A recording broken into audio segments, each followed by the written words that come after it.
Bonjour à toutes, bonjour à tous, bienvenue dans cette nouvelle vidéo dans laquelle nous allons parler des énergies actuelles, des énergies du mois de novembre. Peut-être un petit peu, peut-être qu'on débordera un tout petit peu sur les énergies de décembre parce que je vous prépare aussi une vidéo spéciale. Énergie du solstice, on verra ça en temps et en heure, ne soyez pas trop pressés. On verra ça en temps et en heure. On va voir finalement que les choses se passent peut-être mieux qu'on le croit. Voilà. Donc c'est toujours paradoxal parce que moi quand je vous parle des énergies de novembre, du printemps, etc., de 2026 ou de 2029, je vous parle des énergies de la nature. Qu'est-ce que sont les énergies de la nature selon moi? C'est-à-dire les énergies naturelles. Ce que bien sûr les mondes spirituels veulent pour nous, les guides, etc. Mais bien sûr, la Terre, parce que en fait, elle est en symbiose avec ces mondes-là, tout simplement. Et les humains, eux, peuvent vivre en contradiction avec ce qui est naturel. Je pense que vous en êtes aperçu depuis le temps que vous êtes ici, sur Terre. Bon, donc, évidemment, notre travail à nous, c'est pas forcément de se préoccuper du brouhaha sociétal, parce qu'en plus, il mène à rien, tout simplement, pour le coup. Alors là, si vous voulez de la prédiction sur les événements futurs, bon, ça mène à rien. Voilà, bon. Non, je plaisante, mais effectivement, les énergies de la société ne mènent à rien, puisqu'elles sont dans l'autodestruction. Donc vous savez très bien pourquoi, on est en train de changer, on est en train d'évoluer, voilà. On pourra faire des vidéos, effectivement, prédictions sur dans 20 ans, ça pourrait être intéressant. Effectivement, ce qui va se passer des choses, on va rentrer dans une période à partir de 2026 qui est nouvelle, qui va être perturbante à la fois parce que ça demande à des gens, en fait, qui, vous savez, Jésus disait, les derniers seront les premiers seront les derniers. Donc ça demande à des gens qui se voient les derniers de se voir un peu plus en leadership, mais on va en parler parce que ça fait partie des énergies de novembre. Ceux qui étaient tout en haut, évidemment, eux, vont avoir beaucoup plus de mal à accepter qu'ils ne sont pas les premiers. Donc, il faut les laisser dans leur coin. Il faut surtout pas se mêler de ça, parce que sinon, on perd en énergie. C'est-à-dire essayer d'expliquer à un ministre, quel qu'il soit, que finalement il n'est pas aussi brillant qu'il croit l'être, ou que son action n'est pas bon, voilà, c'est une perte de temps. Donc nous, on va pas faire ça. On va pas faire ça, bien sûr. Justement, les énergies de novembre sont un peu dans la confirmation, dans la validation des étapes que nous avons vécues en 2024, beaucoup en 2025. 2025 est une année assez particulière à ce niveau-là. C'est-à-dire que nous avons changé. Vous allez comprendre un petit peu l'astuce. Nous avons changé. J'ai changé. Il y a un président de la République qui avait dit ça. J'ai changé. Enfin, il n'était pas président à ce moment-là. Je vous laisse trouver qui c'est. Il dort en prison actuellement. Bon, alors, un petit indice chez vous. Donc, qu'est-ce qui se passe véritablement? Nous sommes dans une ère de médiocrité. Ça, on l'a vu, je pense que tout le monde l'aura constaté. Donc, on est dans la médiocrité. Attention, la médiocrité crasse, hein. Pas la médiocrité, juste sur ces médiocres. Non, c'est la médiocrité, la grande médiocrité, attention, hein. D'accord? Qui se pavane en plus, attention, elle est très fière d'être médiocre parce qu'elle est convaincue d'être géniale, bref, c'est terrible. Et donc on va constater, parce que ça c'est même pas dans l'inconscient collectif, c'est dans le conscient collectif. Donc tout le monde en a conscience qu'on va retrouver, pas toujours, évidemment, mais très souvent, à des postes de responsabilité des gens très mauvais. Mais vraiment incompétents, mais vraiment stupides, vraiment nul à yesh, quoi, ok? Donc bien sûr, on va retrouver ça à la présidence de la République, on va retrouver ça au gouvernement, on va retrouver ça, mais on va retrouver ça le manager du McDo d'à côté, si vous voulez. Alors ça se trouve, le manager du McDo d'à côté, c'est vous, ça se trouve, vous n'êtes pas du tout stupide, évidemment, c'est pas que ça, bien sûr, mais beaucoup dans la société. C'est ça que je décris, hein. Si vous êtes manager ou si vous avez des postes à responsabilité, ne vous sentez pas vidé, ça veut pas dire du tout que vous êtes médiocre, d'accord? Ça veut pas dire ça. C'est-à-dire que la société actuellement est structurée comme ça, globalement, d'accord? Donc ne le prenez pas personnellement, bien entendu, on peut avoir des responsabilités et pas du tout être quelqu'un de médiocre, encore heureux quand même, faut pas déconner. Mais globalement, la société est structurée comme ça. Pourquoi? Eh ben, je vais vous expliquer. Après de moult réflexions, de méditation, de prières avec les guides et de discussions avec ma femme, eh bien, le message m'a frappé comme un éclair. C'est pas faux, hein, c'est vrai. Non, c'est beaucoup de compréhension, beaucoup de temps de méditation, évidemment, à parler avec les mondes spirituels aussi là-dessus. Et ma femme, du coup, c'est pareil. Et du coup, si vous voulez, ce qui se passe, c'est que dans la société actuellement, les gens normaux, qu'est-ce qu'ils font? D'après vous, vous faites quoi là dans cette vidéo? Les gens normaux, ils veulent que ça aille bien dans leur vie. Alors les gens normaux, ils vont déployer beaucoup d'énergie, beaucoup de leur attention, parce que leur priorité va être que les choses se passent bien, qu'on se sente bien, que nos relations avec les gens familiales, les enfants, les amis, professionnels, soient apaisées. Donc on travaille sur nous, on se remet en question. On prend du temps pour s'instruire, se cultiver de certaines méthodes, etc. On fait des formations, on regarde des vidéos, on lit des livres, on va se promener, on essaye des choses. Bref, notre priorité, aux gens normaux, je m'inclus dedans, hein, ça se trouve je ne le suis pas du tout, bon ok, mais je pars du principe que je m'inclus dans les gens normaux, vous me direz en commentaire, bah pas trop non. Bon bref, on s'inclut dedans, ah, on va passer du temps à prier, à méditer, à lire, bref, à essayer de construire une vie dans laquelle on se sente bien. Pas une vie égoïste, pas une vie, vous savez, de possession. On a le droit de posséder des choses, encore, c'est pas ça l'idée, hein, d'accord, mais pas une vie égoïste de possession, de machin, d'apparat, mais moi je veux faire ça, je veux que tout le monde sache que je suis capable de marcher sur l'eau. C'est vrai, je vous le dis, je suis capable de marcher sur l'eau, surtout sur la mer. À marée basse, j'y arrive très bien. Bon, à marée haute, j'ai tendance à couler. Oh, c'est un problème technique, ça se résoudra. Bon bref, vous avez compris l'idée, c'est que nous, on va beaucoup travailler sur nous, parce que notre priorité, c'est que les choses se passent bien. Qu'on soit, voilà, qu'on ait des rapports humains qui s'apaisent, on en a marre que tonton nous parle mal, on en a marre, nous, d'être en colère pour ci, etc., etc. Donc on va consacrer beaucoup de notre énergie, de notre temps, à la résolution des problèmes que nous considérons être humainement importants. Bien, donc si les gens normaux font ça, ça veut dire qu'ils n'ont pas le temps, ni l'énergie, de se consacrer à des postes de pouvoir. S'ils n'en ont pas envie. C'est leur priorité complètement ailleurs. Pas du tout sur l'individualité. Oui, pas du tout sur l'égoïsme, pas du tout sur l'ego, mais plutôt sur la remise en question de cet ego pour comprendre pourquoi il va mal en fait, pourquoi je vais mal, pourquoi ça va pas. Donc forcément, si les gens normaux sont préoccupés par la qualité de leur existence, de leur lien à la vie, de leur lien avec les gens, etc., vous avez compris, qui c'est qu'on va retrouver au poste de direction? Ceux qu'on n'a rien à foutre. Et qui c'est qu'on a qui s'en fiche complètement de toutes ces questions, pourtant très importantes? Tous ces gens-là. Alors je vais éviter de... Voilà, tous ces gens qu'on peut qualifier un peu de médiocres. Bon.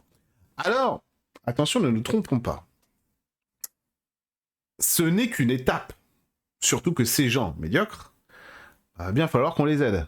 Parce qu'on est là pour ça aussi. Parce que notre travail à nous, en spiritualité, c'est pas du tout de dire « Ah bah moi c'est bon, moi j'ai les clés du paradis, tu te démerdes. Hein. » C'est pas ça. C'est même exactement le contraire. C'est j'ai trouvé les clés, est-ce que tu les veux? C'est ça, le travail spirituel. Voilà, moi c'est bon. Moi j'ai compris, enfin plus ou moins, enfin je crois. Donc, je peux attendre le prochain train. Vas-y, monte frérot. T'inquiète. T'es catébro, on y va. Bon, vous avez compris un peu le principe de la période qu'on est en train de vivre. Donc c'est pour ça que la société est dans cette situation-là, et que à chaque fois que vous, en plus, vous consacrez, parce que en fait, qu'est-ce qui se passe, c'est plus tu consacres du temps à ça dans ton existence, moins tu regardes en plus ce qui se passe à l'extérieur. Donc dès que tu te rebranches dessus, tu fais oh c'est de pire en pire, hein, qu'est-ce qui vient se passer, hein, je suis pas d'accord avec cette histoire. Bon, donc c'est toujours de pire en pire parce que le contraste est toujours de plus en plus grand. C'est ce qui se passe aussi à un niveau beaucoup plus humain.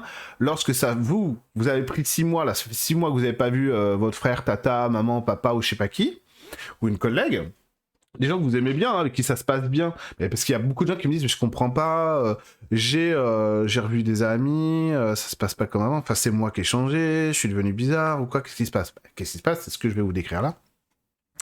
C'est que du coup, vous avez passé énormément de temps à geeker, c'est-à-dire à être vraiment à fond dans votre truc sur la spiritualité, sur vous-même, sur spiritualité, c'est-à-dire remise en question, travail humain, on veut que ça se passe bien, comme je l'ai décrit longuement tout à l'heure, d'accord? Vous êtes à fond dans votre bulle. Déjà, quand on est à fond dans sa bulle, on a tendance à considérer que tout le monde voit les choses comme nous. Parce que c'est normal pour nous. Vous voyez, c'est normal. C'est normal de se dire, bah là, je me fais du bien. Je vois bien que j'avance, je suis content. Je me suis apaisé là-dessus. Ah, j'ai moins la colère. Ah, mais oui, je me sens beaucoup plus centré. Je ressens beaucoup plus mes besoins, etc. C'est beaucoup plus juste. Donc, ma vie arrête d'être dans l'urgence, d'être dans la survie, etc. Je vais beaucoup mieux. Donc, forcément, toi, tu te dis que tout le monde fait ça. Non. De plus en plus. Soyons honnêtes quand même, faut pas exagérer. Heureusement, de plus en plus, la spiritualité se démocratise à vitesse grand V quand même.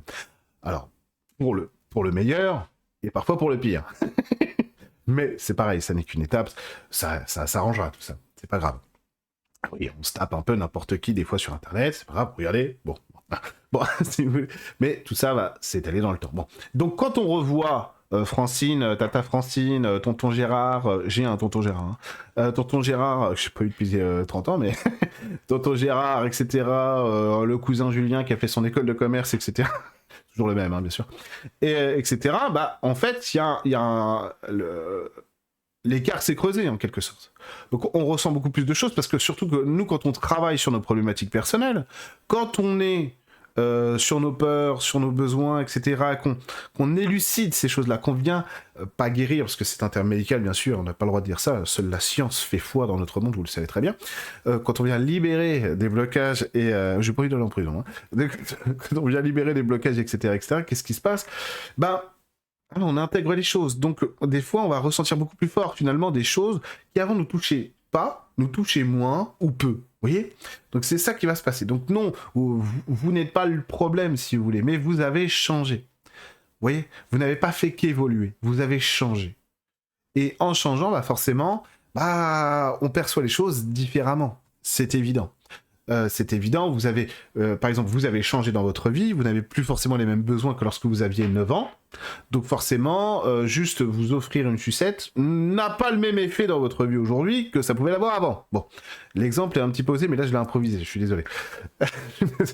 Donc j'imagine que vous comprenez ce que je veux dire. Donc c'est forcément, puisque vous êtes consacré à ça aussi, quand vous revenez à une sociabilité, ça, vous sortez de votre bulle, c'est pour ça qu'il faut normaliser en fait notre rapport à la spiritualité, faut normaliser notre rapport à la thérapie, à l'évolution personnelle et spirituelle, pour pas en fait se retrouver trop dans ces gaps-là. Et surtout comprendre l'autre. Comprendre que bah, de toute façon, oui, vous avez changé, des fois il faut... c'est la fin d'une relation, des fois c'est le début d'une nouvelle, des fois c'est voilà, c'est le début des frictions, ok. Et en fait, notre travail, c'est de ne pas juger. C'est pas genre, oui, mais moi j'évolue, moi je suis en spiritualité, lui il fait pas son travail, donc c'est de sa faute. Il a qu'à, voilà, ils font chier ces gens à pas évoluer spirituellement, à pas méditer, à pas prier. Non, bah non, ils font pas chier, parce que il y a peu de temps, c'était vous aussi, c'était moi, c'était nous, d'accord? Donc ils font pas chier ces gens. Ils en sont là où ils sont, c'est tout. Et nous, on n'a pas à juger ça. Après, humainement, ça passe pas. Ça passe plus, on voit, je vous dis ça parce que dans les liens familiaux, souvent, du coup, quand on revient un peu dans le cercle familial, par exemple, ou social, et c'est vrai que la famille, ça, en général, ça envoie du lourd, et ben on va voir beaucoup le décalage, si vous voulez. Voilà, énormément de décalage. Et en fait, d'un certain point de vue, les énergies de novembre nous disent, faut vraiment s'en foutre. Il y a le décalage, t'inquiète pas. Ah, maintenant, tu le vois qu'il est comme ça, tonton. Tu le voyais moins avant. Ah, le cousin, tu vois qu'il est comme ça. Tu le voyais moins avant. Ta sœur, tu le voyais moins avant. C'est pas grave. C'est pas grave. C'est pas grave. Parce que au mois de novembre, il va falloir se consacrer à autre chose. Et notamment, les énergies d'octobre. Alors, celles d'avant aussi, mais là, je fais vite, hein, d'accord? Les énergies d'octobre, c'est vrai que c'était déjà vraiment en juillet. Bon, bref, nous ont permis de libérer beaucoup de choses. Ce qui fait qu'on va moins mal qu'on croit qu'on va. Cette phrase est bizarre, mais c'est vrai, on va beaucoup moins mal qu'on le pense. Oui, je suis bien rattrapé. Donc, l'idée, c'est de mettre ça à profit. Qu'est-ce qui se passe quand on va mieux et qu'on n'a plus à se battre comme avant? Bon, alors, il y a beaucoup de gens qui butent sur cette question, même de manière inconsciente actuellement, donc je vais réutiliser une image que j'ai utilisée lors d'une séance individuelle, enfin, lors de multiples séances individuelles même. Alors, sur ce sujet, c'est que quand on achète une maison, qu'il faut la retaper, on va passer 6 mois, 1 an et demi, 2 ans, 3 ans à faire des travaux. Donc notre énergie est accaparée par le temps, par la nécessité d'aménager notre intérieur, notre maison comme il se doit, parce que bah là c'est pas confortable. Mais on a un projet. Voilà, la maison, elle est pas ouf là, mais on a un projet, c'est de la rendre merveilleuse cette maison, et elle va l'être. Donc on commence par-ci, par ça, etc., etc. Et la plupart du temps, humainement parlant, quand on a fini nos travaux intérieurs, vous avez compris, la maison c'est nous. Quand on a fini les travaux, on sait plus quoi faire. On s'ennuie, on a peur, il y a du vide, c'est pas normal, c'est bizarre. Je vais consacrer mon énergie à quoi maintenant? Et bien tout simplement, à aménager ton intérieur. Si t'as plus besoin d'être dans l'urgence, de fabriquer des trucs, de machin et tout, de réparer, etc., tu peins, achètes un tapis, tu mets une jolie lampe, et une fois qu'on a fait tout ça, à quoi nous sert une maison une fois qu'elle est complètement rénovée et qu'elle est décorée, qu'elle est confortable? À quoi elle va nous servir cette maison? à profiter du confort, tout simplement. Et ben notre humanité, c'est la même chose. Une fois qu'on n'a plus besoin d'être dans l'urgence sur ce qu'on répare, etc., profite de la vie. Alors c'est facile à dire, lui il sait ce qu'il aime, voilà, il aime se coiffer, tout ça, bon, bref, etc. J'ai beaucoup de passion, pas de souci. C'est ma femme, elle me compare parfois à Hal dans Malcolm. Pour ceux qui ont la ref, oui, c'est vraiment, vous savez, Hal dans Malcolm, dès qu'il a une nouvelle passion, il dit oui, oui, je te donne ma carte bleue, chérie. Pas plus de 800 $, j'ai compris, ouais, tiens. Et pas plus de 3 semaines, ouais, c'est ça. Je te donne ma carte bleue et pas plus de 3 semaines. Voilà. Donc, si vous voulez. Si vous voulez, oui, on pourrait dire. Mais en fait, non, c'est pas plus facile pour moi. C'est ça que je veux que vous compreniez. C'est pas vrai, ça. Ça, c'est pas vrai. C'est comme quand on me dit oui, mais toi, t'es clairvoyant. Bon, je suis un humain comme vous, ça change rien, quoi.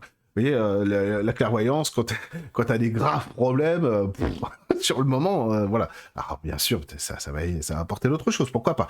Mais faut pas exagérer. C'est-à-dire que n'idéalisez pas les vies d'autres personnes que vous pourriez voir en plus sur Internet. Vous ne connaissez pas les gens, vous ne les voyez que, bah, oui, vous me voyez comme ça. Vous savez pas comment je vis, etc., etc. Ça se trouve, si j'ouvre la porte, vous allez voir que mes enfants sont attachés à un poteau enduit. Enduit de plumes et de goudron. Non, pas de goudron. Je suis pas quand même... voilà. Non, j'ai le respect. Bon, j'ai le respect de la matière première. Donc, si vous voulez, n'idéalisez pas ce que vous voyez. C'est très important. Parce que quand on idéalise en plus ce qu'on voit à l'extérieur de nous, on a tendance à ne pas se valider. On valide quelqu'un, mais nous on se valide pas. Bon, alors qu'en fait on les connaît pas ces gens. Et les réseaux sociaux, je le dis à chaque fois, c'est vraiment le truc sur lequel il faut se méfier, quoi. Parce que mais vraiment, on peut vous faire prendre des vessies pour des lanternes, mais vous le savez bien, Insta, etc., YouTube, autant que vous voulez, on peut vous faire croire n'importe quoi. Donc non. Non. Nous, ce qu'on veut, c'est justement réussir à se valider. D'accord? J'ai fini de rénover ma maison intérieure, en tout cas à ce niveau-là, ici ou là, etc. Même si c'est pas parfait partout, il reste des travaux à faire. Ici, c'est parfait. Ici, c'est bien. Donc j'ai aménagé ça, j'aménage ma vie comme j'en ai besoin. Et à partir du moment où j'aménage ma vie comme j'en ai besoin, je profite de ça. D'accord? Là où ça coince, et c'est pour ça que le mois de novembre, il faut vraiment aller vers la simplicité, vers les élans qui nous parcourent, c'est qu'il faut arrêter de penser à nos vies, à ce qui nous fait du bien à travers le mental. C'est quoi l'idée? Parce que le mental est très intéressant, intelligent, utile, c'est pas ça. C'est que là, c'est pas approprié, c'est tout. Si je pense à ma vie avec le mental, je dis ah oui, mais il me faudrait ci, il me faudrait ça. Oui, mais là, d'abord, je suis dans un logiciel. Je suis pas dans les élans. Et nous, on a besoin de ressentir les choses. Donc, il y a quelque chose que vous pourriez faire aussi pendant tout le mois de novembre. C'est le matin. Vous prenez, mais vraiment, ça dure 4 minutes, quoi. 4 minutes. Au lieu, je sais pas, de faire un truc de 4 minutes. Au lieu de se faire des tartines, bon, on s'achète des pitchs. Non, faites pas ça, c'est pas bon. Pour la santé. Mais tout simplement, on prend 4 minutes. On demande à notre âme, à notre guide de nous centrer. Ensuite, on demande à notre soi supérieur de se connecter à nous. Et à notre enfant intérieur de se connecter à nous. Et on fait une toute petite méditation, on prend le temps. Et ensuite, on va dire, je demande à mon soi supérieur, à mon âme et à mon enfant intérieur de me donner pour la journée tous les élans et toutes les inspirations dont j'ai besoin. Ainsi soit-il. Et on fait ça tous les jours. Et on fait ça tous les jours, tous les matins.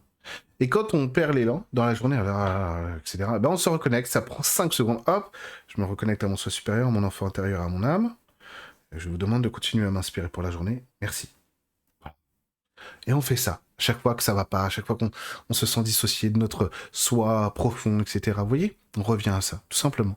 Un petit peu. Faut demander pour recevoir. Ben on va demander, etc., etc. Et le mois de novembre, en fait, il est consacré à ça. Il est consacré à se dire, mais en fait, j'ai plus les mêmes problèmes qu'avant. Il faut que je m'en rende compte parce que 2026 va arriver vite. Et en 2026, je vais avoir besoin de prendre soin des graines que j'ai semées dans mon passé. Les années, reprenez certaines vidéos que j'ai faites sur les énergies de 2022, 2023, 2024, etc.